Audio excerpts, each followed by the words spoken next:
The tweet that I'm talking about, that I'm bringing up, Nick Kyprios, I hope I pronounced. Yeah, Kyprios.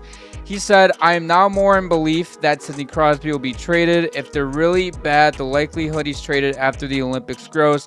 Elliot Friedman goes, I've wondered about that. I completely agree with you. The only one thing people argue with me about is he's such a creature of habit. You want to trade him in season. That was from the Real Kuiper and Bowen podcast.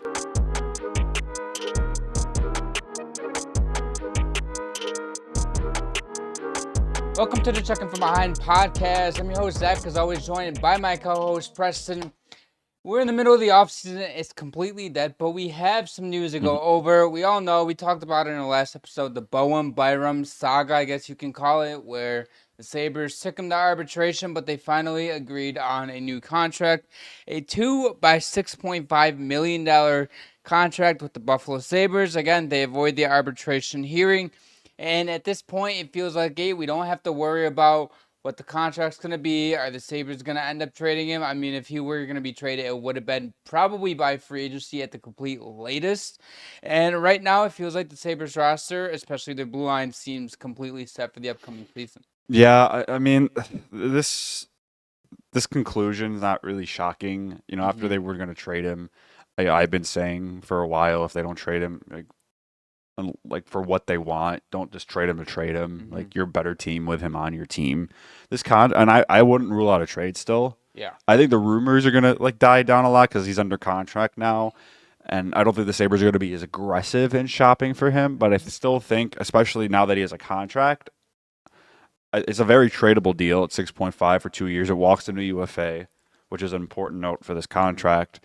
This isn't probably too different from what he would have gotten in arbitration. I mean, it's just better just to avoid it altogether, just to put an end to it. But yeah, I think this is a win for Bowen Byram. I think it's a win for the Sabres for now. You know, I still wouldn't rule out a trade, especially, come this season if the Sabres aren't in a great spot, around the trade deadline. I could see teams being very interested in Bowen Byram, especially if he's having a decent season, playing. I'm assuming they're going to try to prop him up still and probably lock him on a pair with Dahlin as much as they can now that Owen Power has what we think should be a more consistent Part D partner in Michael Kesselring. So, yeah, I think this is just a good deal. We can finally take the drama out of it, and people can finally shut up about it. Yeah, I look at this as I always thought that Bowen Byram, if he wasn't going to sign here long term, that he was just going to want to be walked to UFA. And I know the 1 year contract got brought up about betting on yourself, then getting another contract. But the only issue I had with that was he'd still be stuck with Buffalo for another year with his rights. So why do that when you know that both parties are unsure if they really want to commit to each other long term? And this isn't a situation like we've mentioned many times where Bowen Byram's like, okay, I don't really want to speak to you guys. Like, I don't want to be here. It's just like, hey, like whatever happens. It's a business, like we've said. I think it was just more so he wanted to get paid. From what I was hearing and what he was asking for, I don't think he was ever going to get. No. He's a good player, and I still think he can get better. I know he's about 23, 24 now. 24, I think. Yeah, he's 24, 25. I think he's turning 25 soon. So he's still on a younger side of a player. I wouldn't necessarily rule out a long-term extension with the Sabres either. If the Sabres are better than people expect them to be, and Byram's great. He never expressed interest in wanting to leave Buffalo. It was just, I want to get paid what I feel I'm worth. And this 2 year contract's smart because he's still getting a raise at 6.5. He's going to get a chance to play on a top pair with Rasmus Dahlin for most of the season. Yeah. And he's going to have a chance in a couple years if he keeps playing better to get a huge payday in 2027. So I think this is a smart deal for the player and the team. Yeah, I don't really see any issues with this. Just that it took this long to get to this point is my issue. Yeah, I don't like the fact that it took this long and it took the Sabres going to arbitration. I mean, good news for the Sabres is that Byram didn't elect for arbitration. So obviously, if the player felt like he didn't need to go to arbitration, he felt like things were headed in the right direction. This isn't a fucking Don Sweeney and Jeremy Swayman situation last year where neither of them elected for arbitration. Everybody's like, oh, we're close to a deal, and it took right until 2 weeks before. I mean, correct me if I'm wrong on the Swayman thing, but he never really changed what he was asking for, did he? He wanted an 8 year deal at 8.5. The Bruins were lowballing. They're like, yeah, we'll stick with like 6.5. And Swayman's like, are you fucking out of your mind? For an 8 year deal, that's ridiculous. It is. I would get it if it was like a 4 or 5 year deal, but on a long term deal, you have to live. The team has to live with having a little bit of a higher cap hit because over time, it's going to become less and less because the cap going up. That's just how it is with 8 year deals. Yeah. They don't look amazing at the first signing, but if the player plays well, they age gracefully. And everybody in the media and covering the NHL is like 8x8, screaming at her faces, Yeah, and the Bruins I are mean, like, it was no, so no, no. obvious. It was so obvious. And then it yeah. came at 8 Yeah. by. I'm like, oh my god. Going back to the Byram stuff. Yeah. A couple quotes from his press conference, like post-contract extension, whatever, re-signage. Byram said that he's been personally happy with his time in Buffalo. I think I've mentioned it before that I've gotten an opportunity to play a bigger role and play more minutes, whether it's the offensive side, power play, or a penalty kill. So with him wanting to be a number one defenseman, of course, he wants more playing time, and it feels like he's happy with his playing time in Buffalo right now, which is a good sign if you're the Sabres organization. And I'm expecting him to get a little bit of a bigger role, and obviously Dahling is the number one guy. And honestly, this season could be where Power and Byram are the 2A, 2B situation, where I think it's been like that for a while. I'm more so curious about the power play because last year on the Sabres power play, it might change a little bit now that JJ Peterka's out of the picture. They might roll with a second defenseman on that top unit because JJ would usually play wing and Tage would play on the point. Now that JJ's gone, you might move Tage back to forward and just have like Byram out there with Dahling on the power play one because Dahling was the power play one quarterback and then Power was power play two. So Byram didn't really get a lot of power play time. He did get a lot. They all played penalty kill, and I thought he was fine there.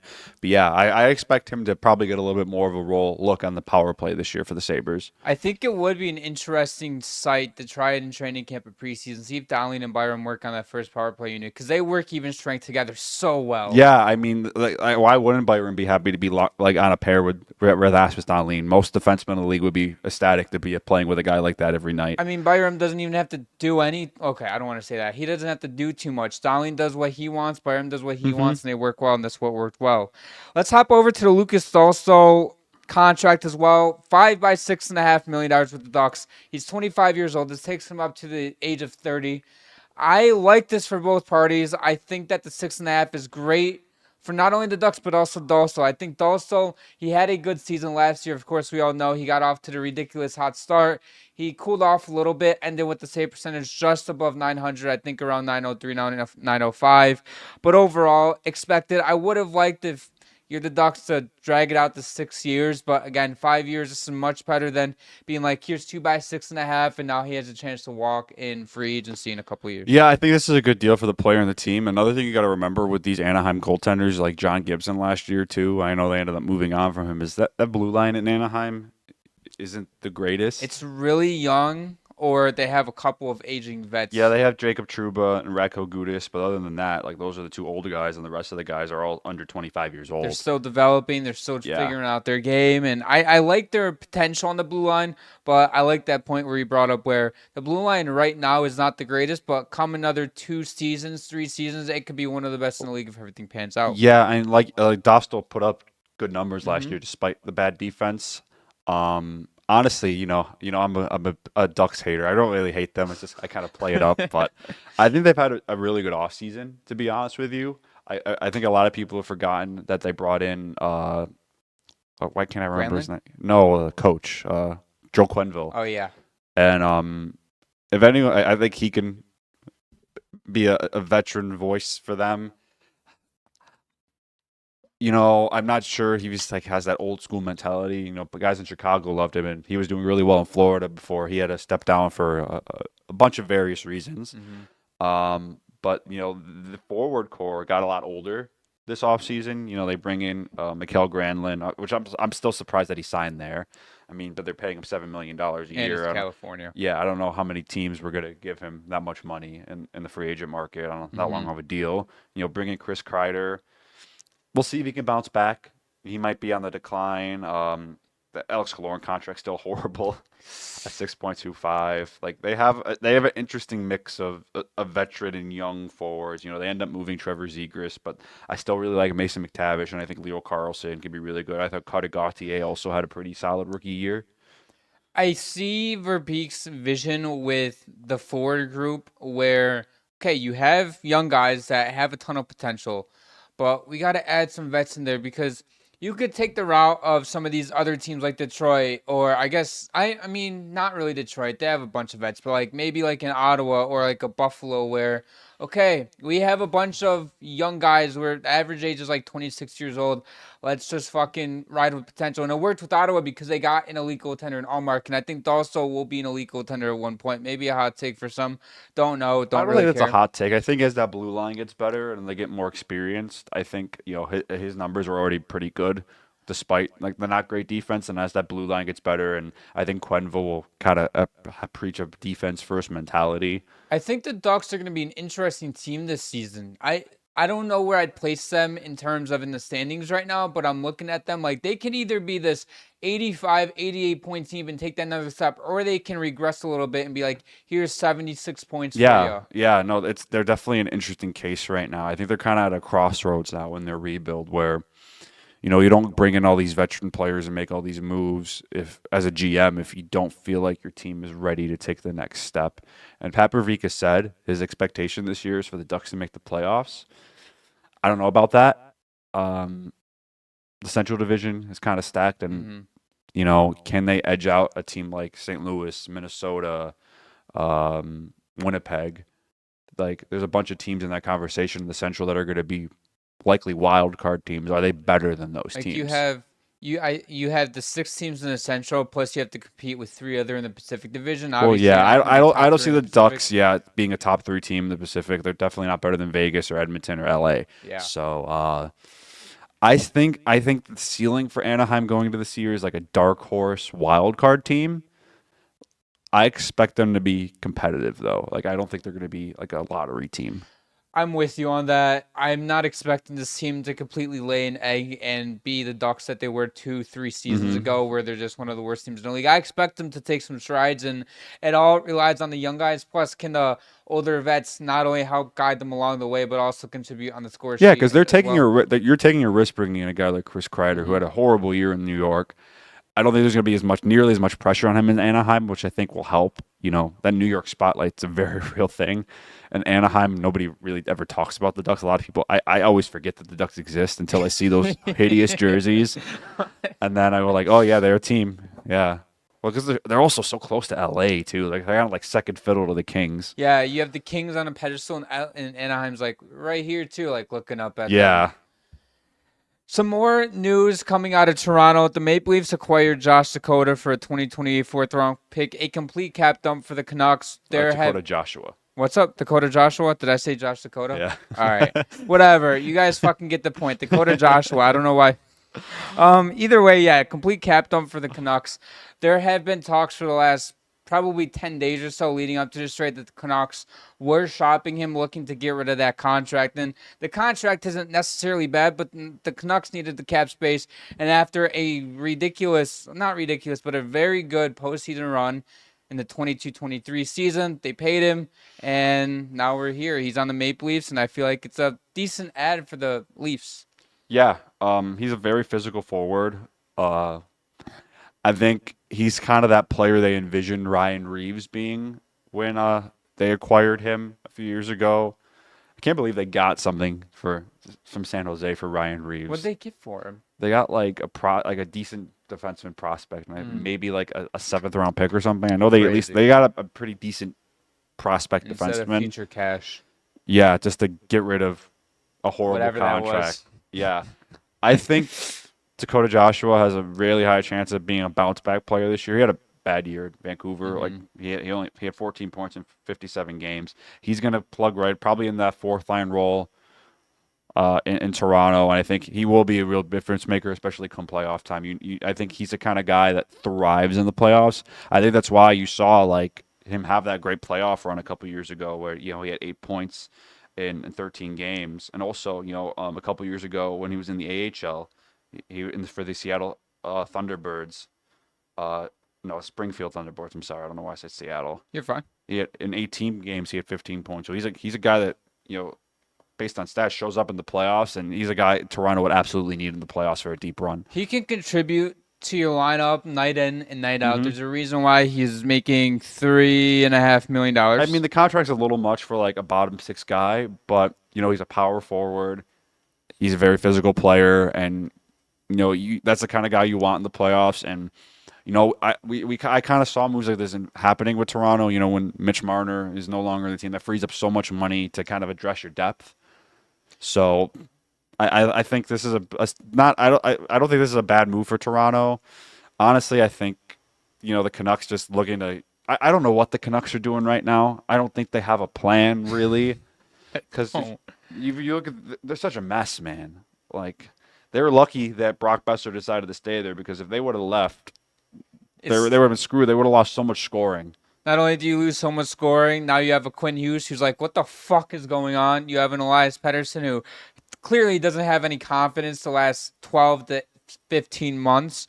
And overall, there's going to be a lot of pressure on Pettersson this year to bounce back. You know what I don't get? That is true. You know what I don't get? The Canucks were like, we want to move Dakota Joshua for a cap dump, but then you take on all of Evander Kane's contract. I guess they see Evander Kane as his replacement.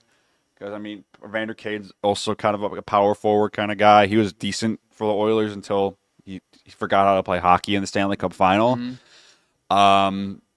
But like I said, I can't believe they gifted Edmonton that by just taking on that whole contract and giving up an asset for it. Because almost, I think any other team, if you were going to take that Evander Kane contract, Edmonton would have to throw in something. Either throw in something or be like, you hold on to 50% of that shit. Because we don't want the entire thing. And Vancouver is like, yeah, we'll take. Dude, Vancouver's such a mess. Like, if you would have said something even last summer, it's like, yeah, in a year from now, you're going to be talking about Vancouver as they might have to blow it up sooner rather than later. Be like, are you fucking out of your mind? Yeah, I know, right? They had that crazy year a few years ago when they won the Pacific Division.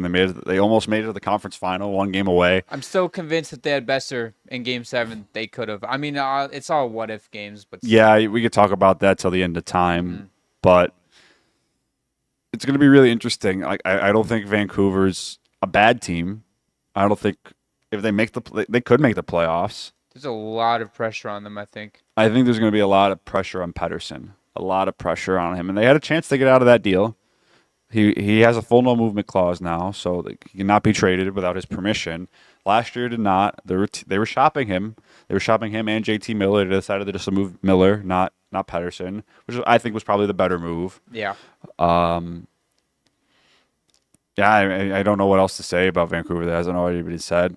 I think fucking blow it up. There we go. I think their ceiling is a wild card team, like kind of like Anaheim. I think Anaheim's in a better spot though because they're younger. They're still building, and Vancouver's like, this is what we got. I don't know if this is a crazy hot take. I'm not gonna say something outrageous, but there's a chance in time where we see the Vancouver Canucks regress a little bit more and finish like 6th in the Pacific Division. Because realistically speaking, so let's say Vancouver does sneak into the playoffs and they're a wild card team. Let's just say like Vegas wins the Pacific and I don't know, Dallas wins the Central. Do you think they could even take them to 6? It's 4-0. Yeah, it's 4-0. I don't know if they get swept, but they're not winning that series. No. Unless Edmonton has a really or LA has a really disappointing year and doesn't finish in the top 3 spot in the Pacific, and Vancouver somehow sneaks into it, but I don't know if they can beat LA or Edmonton in a 7-game series either. No. I think those teams are just way better. They're on a different level than the Canucks. If the Vancouver Canucks were somehow to make the playoffs, I think they're the worst team in the playoffs. Yeah, they're probably the wild card too. If there are any Canucks fans listening or watching, we don't mean to keep shitting on you guys, but it's hard not to because it's got to be frustrating. Yeah, because you make it to the second round a couple years ago, you win the division, Pettersson has arrived, JT Miller is great because there was a lot of eyeballs raised when they signed him to that big extension where they were looking to trade him and then 8-year deal for him, and then he was playing really well, and that whole thing last year happened where they just had to move on from it. Hopefully it's a fresh slate this season. If Quinn Hughes asks for a trade, though, they got to blow it up. It's over. Yeah. You're trading everybody. And, yeah, it's going to be tough for Vancouver if that happens. The last bit of our quick hitters, Chinnikov asked for a trade out of Columbus. The reasoning, he just doesn't see eye to eye with Dean Evason. He isn't a big fan of him. They've been butting heads all season last year. And in 30 games, he had 15 points, which for a 24-year-old that plays 15 minutes a night, I think that's pretty solid. But right now, the Canucks did come out and say that they don't feel pressured to trade him. He is expected to report the training camp according to the Blue Jackets themselves. Yeah. So my understanding was a dispute over ice time. Okay. he was a healthy scratch a bunch last year. I'm not sure how many of those games he missed to injury, but I mean, it's a very tradable contract, 2.1. Then he's RFA, so a team you had listed that I think could be very interested is the Edmonton Oilers that, need anybody that can really contribute to their offense at low salary cap hits. They might have to give up a little bit more than another team would just because teams know the situation they're in and they're going to take advantage of it. But also for Columbus's side, they don't have no pressure to trade him. No, just because somebody requests a trade doesn't mean you have to honor it right away. Yeah. Like, it's not like it's like, okay, we have 2 weeks to trade him. Like, that's it's not not like how it he's a works. pending UFA and they're risking losing him for nothing or anything like that. He's an RFA. They have his rights. He's 24 for 3 more years. They don't really They feel can any wait pressure. till fucking Christmas if they wanted to until they feel like they have the right deal for him. Yeah, I mean, I don't think they're going to rush. I don't think he's going to get traded this summer. I think he's going to be on the team opening night. Yeah. I mean, who knows? Maybe they figure it out and they have an internal talk. It's like, we can see what we can do. But also, you don't want to be like, okay, here's a lineup. You're in the lineup every single night. And it's like, you don't know if he feels worthy to be in the lineup every night. Now, I don't think Dean Evason's that kind of guy where he's just going to like, oh, you're not getting enough ice time here. You can play more. yeah. Because clearly, if they were butting heads, that's not how he operates. And I think that pissed Chinikov off. He's like, Yeah. I want to play more. And Evason's like, earn it. Yeah. You got to earn it, though. Mhm. Like, that's professional sports. If Yeah. everybody's competing for a job, and like you can have a 13th forward. You guys, let's say you have 13 and 14 forwards. So you have 14 forwards on the roster, 2 of them scratched, whatever. And now those 2 are competing for the 11th, the 12th spot. And if one of those 2 guys isn't playing up to how the team likes them, okay, we're taking you out of the lineup, we're inserting somebody else, and if they play good, they have the job. It's just how it works in professional sports. And maybe Chinikov, he feels like he's working as hard as he can. I don't know, but I don't like the excuse of being like, yeah, I'm not getting enough ice time, so I want out. It's like you're 24, you're still an RFA. Well, you're not a pending RFA. Sorry, you have 3 more years left on your contract. No, like, this is the RFA next year. he's an R. Okay, Yeah, so I'm I just was saying they right. had control for 3 more Okay. years over his rights. Yeah, so I don't know. I'm not a huge fan of Chinikov being like, yeah, I want fucking out because I'm not playing enough. I mean, there will be a lot of teams interested in him. Young forward, I think, still has upside. Because in those 30 games he played last year, he had 15 points. So, Maybe half he a feels point per like he game. can contribute more if he plays more. And it's a possibility, too. If he plays an entire 82-game season, he's getting 40-plus points. So Yeah, because the most games he's ever played in a season was his rookie season, 2021-22. He played 62 games, only 14 points. Yeah, so we'll see. I think he does need to get on the ice some more. I think that would help his case to trade him. I think that would also help Columbus's case too. Like, okay, well, you're playing now, we can get more for you. maybe that happens where he starts playing more, he produces. Now the Blue Jackets can get more for him. Don't know. I mean, we'll just see what happens in the developing situation. Quick timeout before we get back to the episode, you beauties. As someone like myself who's into fitness and needs a little bit of an extra boost before a lift, or maybe I need just a little bit of energy before my next hockey game, and even when doing pod stuff to bring you guys the best content possible, W always has me covered.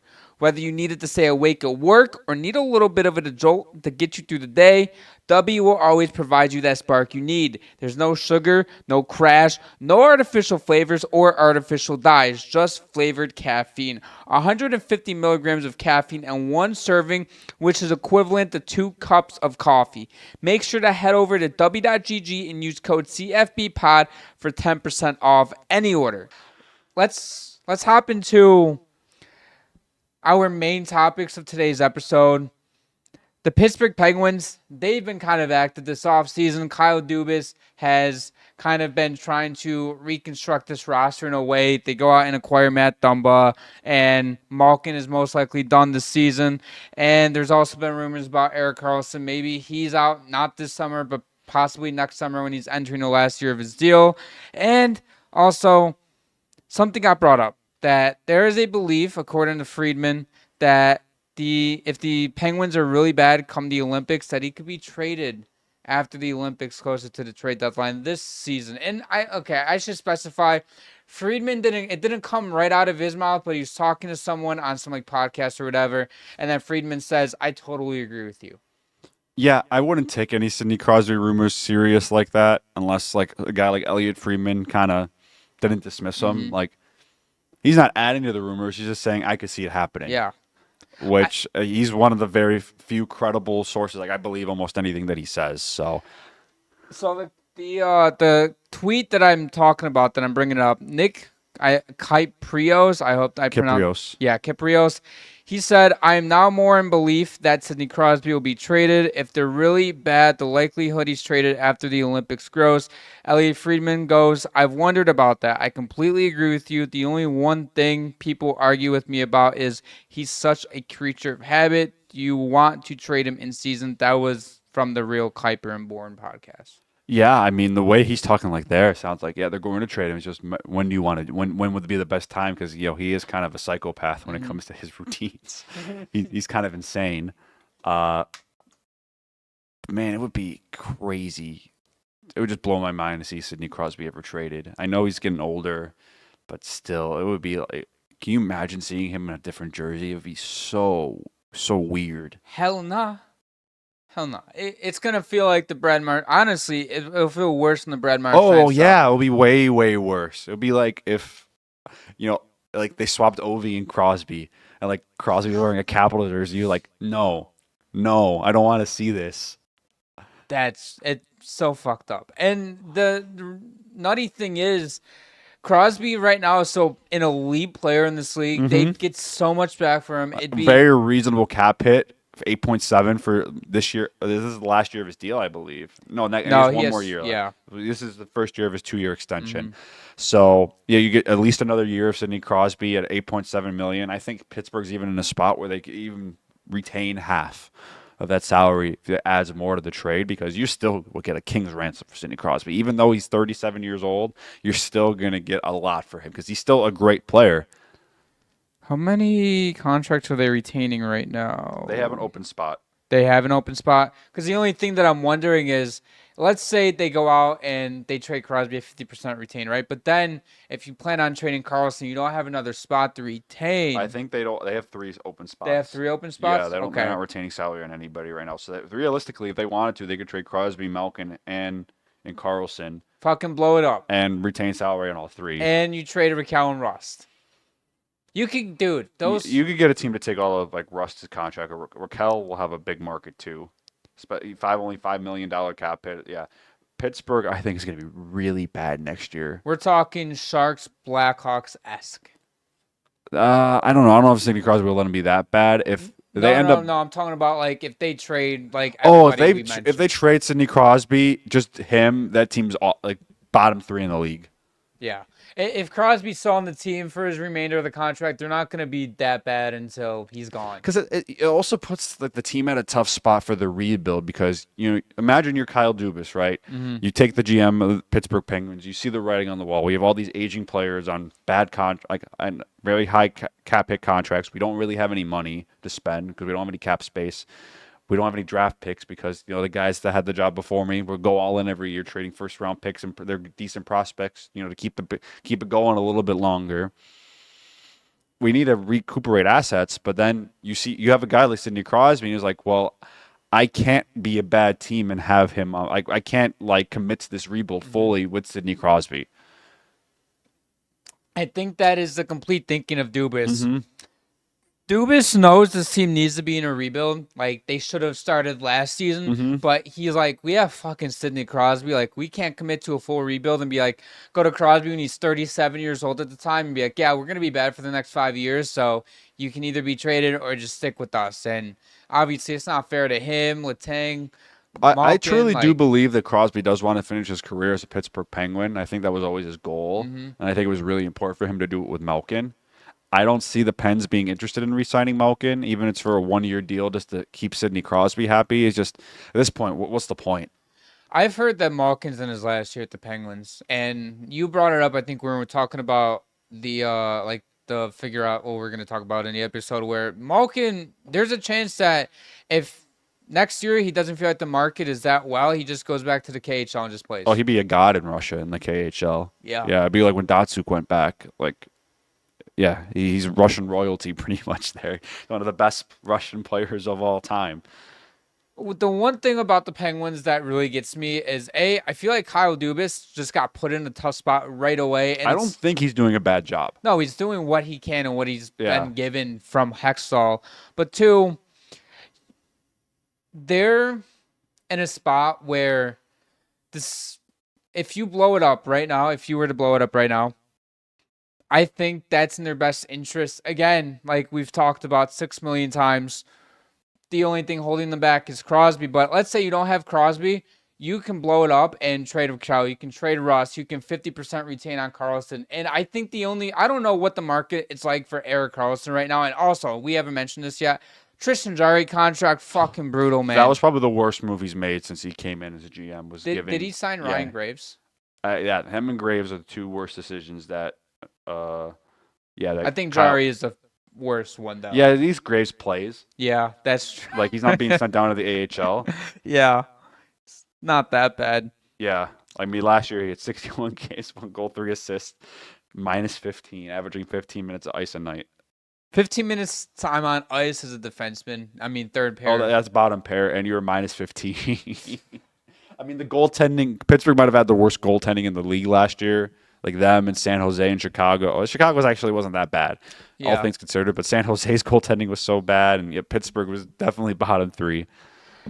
It was brutal, and I want to go back to the Karlsson stuff here real quick because I don't know what his market was, if they've actively been shopping him this entire time, but a couple off seasons ago, Crosby wants to go out and get Karlsson because he made available after that 100-point season. Mm-hmm. And he put so much pressure on Kyle Dubas to get that deal done. And he got it done, and you give him the contract, but it's just like he hasn't, outside of offensively, because he's been good offensively for the Penguins, don't get me wrong, and you didn't bring him in for the defense stuff, but I think the hesitancy to trade Karlsson because Crosby told you to go out and get him, and that's another thing where Dubas is kind of walking like a fine line right now, because you come in, I get you have a superstar in Crosby, but at the end of the day, maybe you just say fuck it and, I don't know, trade him. Well, you can't trade any of these players because they all have full no-movement clauses. Yeah, I forgot about that. You would have to, have a very uncomfortable conversation with Sidney Crosby about his future in the organization. Because, I mean, even getting permission from ownership to trade Sidney Crosby would be really hard because he just means so much to the city and the fans. And, you still have to sell tickets. And, people are coming to see Sidney Crosby play, and they trade him, and the fans are heartbroken. They're angry. Like, it has a ripple effect on the whole organization. It's just a really hard move to make.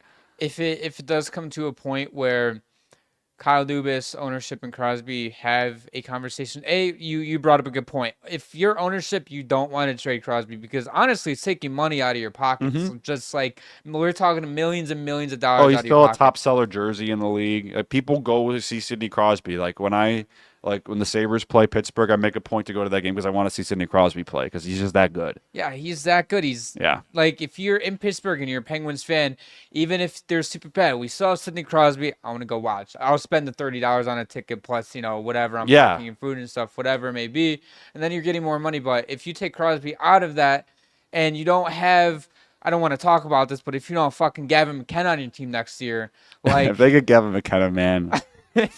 like I can pick the lottery balls myself, and if the Penguins won, I call it rigged still.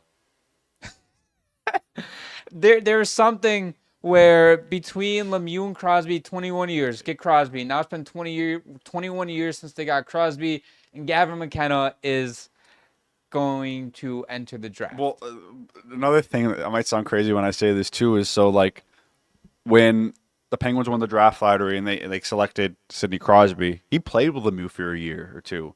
Like Lemieux came back to play because he wanted to be a mentor to Sidney Crosby because he knew how good the kid was going to be, and he wanted to make sure that Crosby lived with Lemieux for a few years.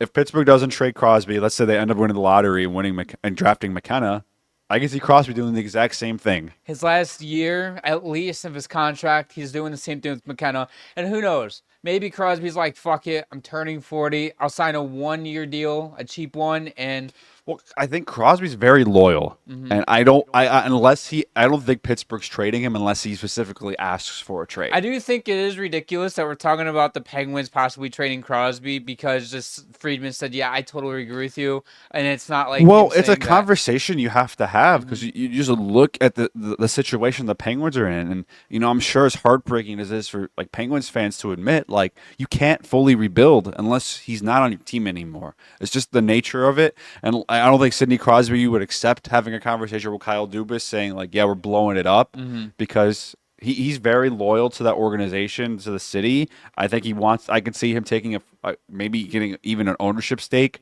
or getting some kind of front office role when he retires in Pittsburgh. He's a Penguin for life, as far as I know. Didn't Lemieux? He bought the Penguins. He to save saved them. Yeah, they were going. Does he still have any ownership in it? He sold. He I sold? think he sold his majority share. I think he still owns a minor share, but he doesn't have controlling power over the Penguins anymore. Okay. So wait. Was Lemieux like having that ownership share while playing with Crosby, or you can't do that? I don't know. I don't know off the top of my head. I know at one point though he did. He was the majority.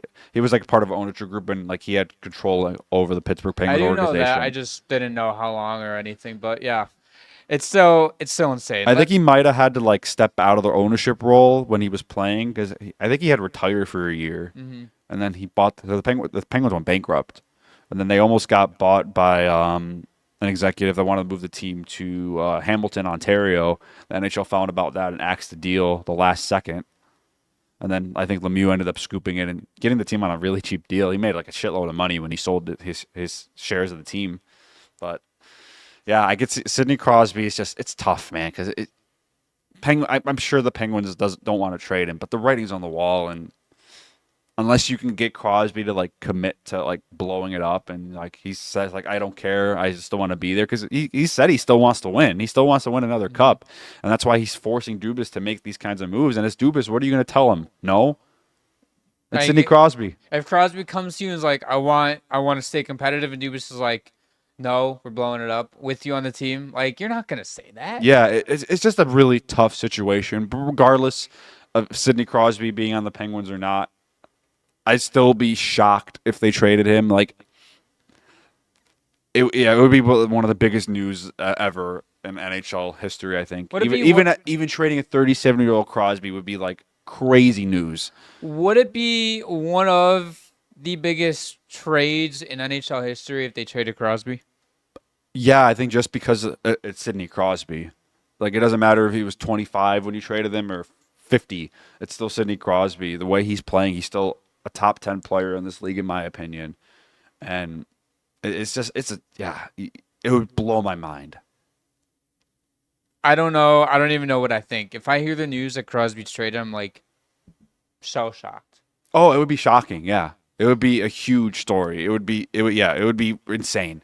So I'm wondering, like, obviously I think that it's more likely he stays on the Penguins and not to finish out the deal. But I think I'm on the train of don't trade Crosby unless he specifically comes to you and is like, I know we're not going to be good for the rest of my contract or the rest of my career. I just want to be traded to a contender.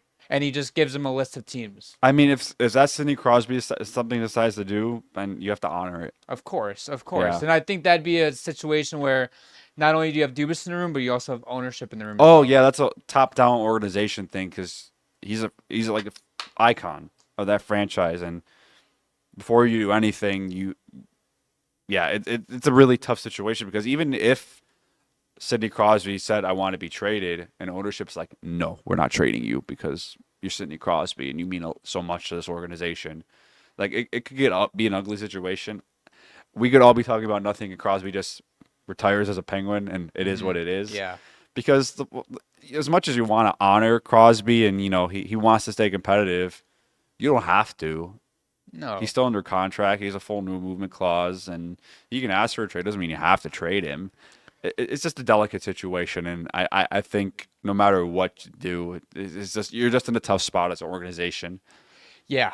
Let's hop into some other trade news, not necessarily as unrealistic as the Crosby stuff, but the Devils have been exploring a trade with Dougie Hamilton. The Devils have talked to just several teams, potentially looking to move on from the 30-year-old defenseman who has been the backbone of this defense and just team in general, feels like, because whenever he's in the lineup, the team and the power play and the penalty kill and everything on the Devils, it looks so smooth and looks so good. But then when he's out of the lineup, which he's missed the last couple seasons, not as a whole, but when he's missed time. Oh, they're a completely different team when he doesn't play. Yeah, I remember, what was it? Last Luke Hughes rookie season, so not last season, but the year before, where Dougie Hamilton missed most of the season. Well, that Luke was Hughes, last season. He played 20 games.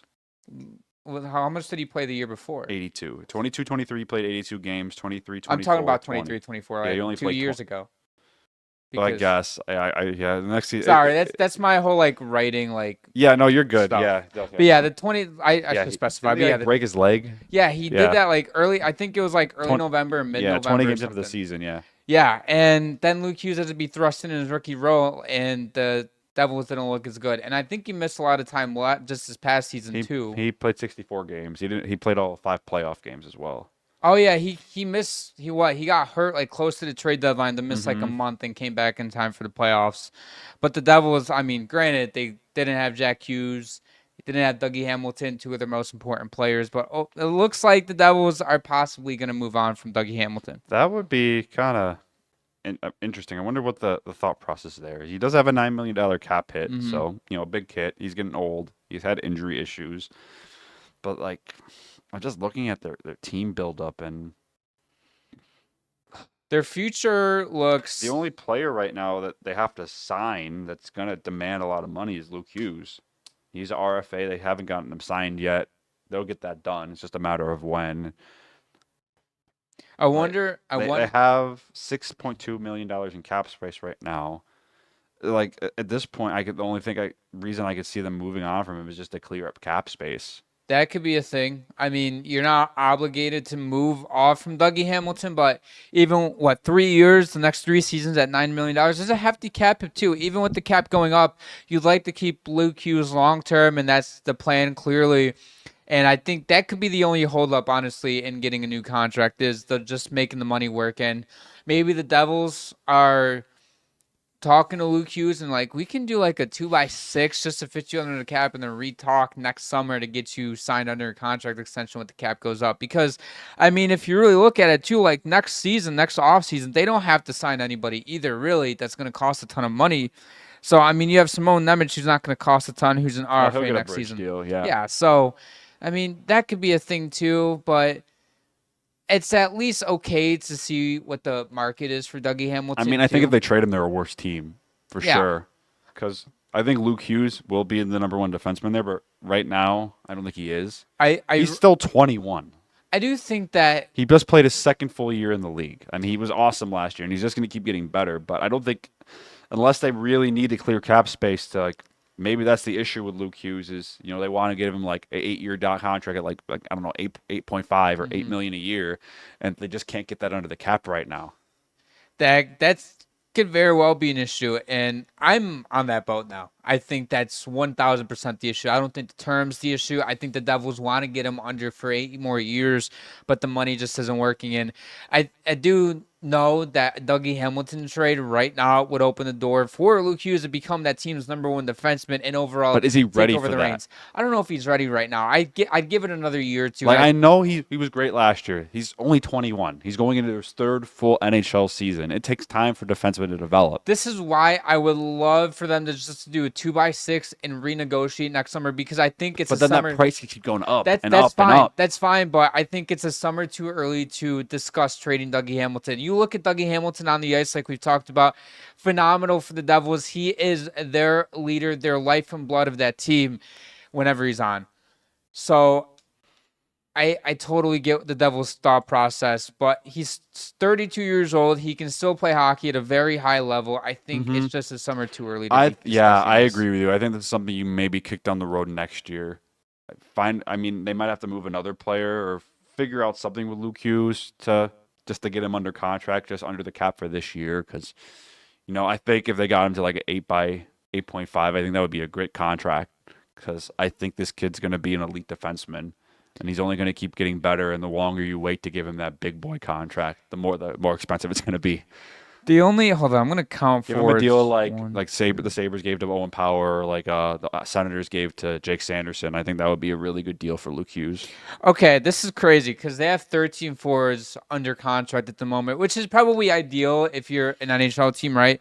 If you can't move Dougie Hamilton, which I think would be a stupid idea, and you want to sign Luke Hughes to, let's say, an $8 million contract, for example, you can Stefan Noesen or Noesen, however you pronounce that, at 32 years old, making 2.75 for the next 2 seasons.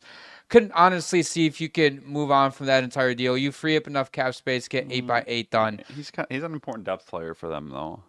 He had a good he played a lot last year. Yeah, I know he's important for them, but sometimes you have to make hard decisions, dude. I get what you're saying. It's just I'm not sure. I don't think moving Dougie Hamilton right now is the right thing. It's not the right thing. Yeah. I'm against it unless you can get an absolute. Well, especially last year, where the way the defensemen were just dropping like flies. Mm-hmm. No, I think with Dougie Hamilton, they rushed him to get back for the playoffs, and he wasn't 100% in the playoffs. Yeah, because Luke Hughes was still like out there, like every other shift. It felt like in that 5-game series, and then he got hurt, but he was playing through an injury at the end of the series. I think he had to play through because Brendan Dillon got hurt, and he legitimately couldn't skate. Yeah. So it's like, okay, Luke Hughes is dealing with the shoulder injury. I guess tough it out for the series, but it's an interesting situation. If I'm the Devils, I get clearing up cap space. Just wait. Please just wait. That's just me, though. I'm not in the front office. I say that numerous times, and maybe I don't know what I'm talking about. I don't know. I mean, they could literally just be exploring, just gauging, see what interest in, maybe what they can get, because you'd also be getting good players back. Yeah. Like, it's not like you'd just be, like, dumping a cap hit. Like, he's still a great player, and teams would give up assets to acquire him, like draft picks and, decent players. Especially a team that not only has the cap, but also could use a true number 1 defenseman right now. Yeah. Or even a team that has just a bunch of young pieces on the blue line and really want to add that 32, 33-year-old vet defenseman to kind of help shoulder the load a little bit. No, he is going to be expensive on a trade. Like, don't get me wrong. Like, even at that $9 million cap hit, still expecting, like, at least 1 or 2, like, decent roster players, draft picks, and a decent prospect for him. Yeah. I want to hop into my top 10 center list. We're getting to that time of the year where I give my list, and then you react to them, and you tell me how fucking stupid and how I'm an idiot for my list.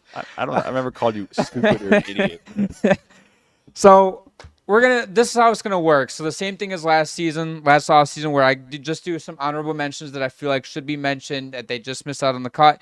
And I go 10-1, and then you tell me what you like, what you don't like, etc., what you changed. For centers, honorable mentions, Sebastian Aho and Jack Hughes. I think they just missed out on the list. You could arguably put them both on the list, and I think I know where you're going to go with this already. Yeah. Number 10, I have Mark Scheifele. Number 9, Nick Suzuki. Number 8, Braden Point. Number 7, Sidney Crosby. Number 6, Austin Matthews. Number 5, Sasha Barkov. Number 4, Jack Eichel. Number 3, Leon Draisaitl. Number 2, Nathan McKinnon. And number 1, Connor McDavid. I mean, your top, like, probably 7, don't really have any issues with. Just, I would probably put Barkov a little higher. Okay. I think honestly, even after his 2 Stanley Cups, I still think he's an underrated player. He just does everything, man. He's not going to ever put up a season like McDavid. He's going to have, like, 120 points or something like that. But he's just such a good two-way center. He's like Anze Kopitar, like the modern Anze Kopitar. Mm-hmm. And I think he's better than Kopitar, honestly. All time or just like right now? Right now, I think he has a potential to be better than Kopitar all time. Potential top 3 two-way, just forward in general of all time. Like he's a lot like Kopitar, a lot like Patrice Bergeron. He's just a sneaky great player. He just doesn't make mistakes. And maybe I did put him a little bit too low, but I just look at the other 4 players and I don't know. I don't disagree. I mean, all those like Eichel, Draisaitl, like McKinnon, those are all guys that are top players in this league. My issue is mainly with 8, 9, and 10. So I think Braden Point is probably I would probably put him at 10. Okay. And Nick Suzuki, I think, is a little early to be on a top 10 list. Yeah. I would put Sebastian Aho on there above him. Okay. For sure, Sebastian Aho. He's another player that he can tend to go a little bit under the radar sometimes because he's also not going to be a guy that's putting up like 100-point seasons. He's more of like a two-way center like Barkov, and he's so important to that Hurricanes team. And he's out there for every big situation, penalty kill, power play, empty net, trying to get a goal. You're down one that he's so important to that team, and I think he's a better all-around player than Nick Suzuki. Suzuki kind of had a breakout year last year with his offensive game. But his defense was very good. Oh, he's great. Don't get me. He's top 15. I don't think he's top 10 right now. I do want to talk about Aho real quick. I completely agree with you on that point. We saw it where there was a couple playoff games where the team needed him to score, and there was one playoff game where he scored like in back-to-back shifts, and they went up 2-0. So yeah, Rod Brendamore relies on him a lot, and that's why I have him in the honorable mention, because I feel like he could be in the top 10. Me personally, I think he just missed out, but I see the argument where have him over Nick Suzuki for sure. I don't hate that. And then Jack Hughes and Mark Scheifele are interesting too, because I think Mark Scheifele is a great center, but I think Jack Hughes. I'm curious about this. I'm going to ask you this: Did you maybe did Hughes move down a little bit on your list because of like injuries? Yes, that is okay. I love Jack Hughes. For people that listen and watch and yourself, like I love Jack Hughes is my guy. But what he did before the injury, great. It was phenomenal. Well, he was arguably having an MVP season. Yeah, and he was one of my top 5 on the leaderboard heading into last season, but maybe he changes my mind a little bit. I want to see him have a full healthy season, then he'll be right back in my top 10. Love the kid to death, though. Yeah, I would probably, I probably, if you're just going up for like last year, then this list is probably fine. But I think just like at a grander scope, like, let me try to reorder your list. Ahead. I think number 1, Connor McDavid. You can't really argue about that. I would put Barkov at 2. Over McKinnon and Draisaitl? Yes. Wow. Yeah, I think he's that good, man. He is phenomenal. Number 3, Nick McKinnon. Okay. At 4, I would probably put. I'd have to debate between Draisaitl or Matthews. You're debating over Draisaitl, dude. Matthews is great too. I love Matthews, but dude, the Draisaitl. Yeah, I'd probably put Draisaitl at 4. At 5, Austin Matthews. Okay. At 6, Jack Eichel. 7, Sidney Crosby. 8, I'd probably put Sebastian Aho. 9, Jack Hughes, and then 10, Braden Point. I like that list too. Yeah. I like it, except Barkov at 2. I'm not trying to disrespect him. He's so good. I'm not. I know he is. I'm not trying to disrespect him. He's so clearly a top 5 center in the league, but I think he's the kind of player you have to watch when he doesn't have the puck. Oh, I do for sure. He's great off the puck too. He's just one of the smartest players in the entire league. Maybe I'm underrating him, and I've called him the most underrated player in the league, but I don't know.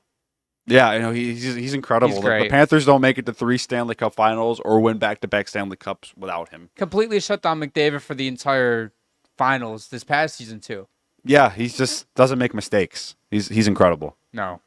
I want you guys to let me know how my list was. Did you guys already call me a fucking dumbass in the comment section? Whose list was better, mine or Preston? Please let us know down there. That's going to end it for today's episode. If you guys enjoy all of our content, all of our socials are down below, as well as the subscribe button. Thank you guys for being here. We'll see you guys in our next episode.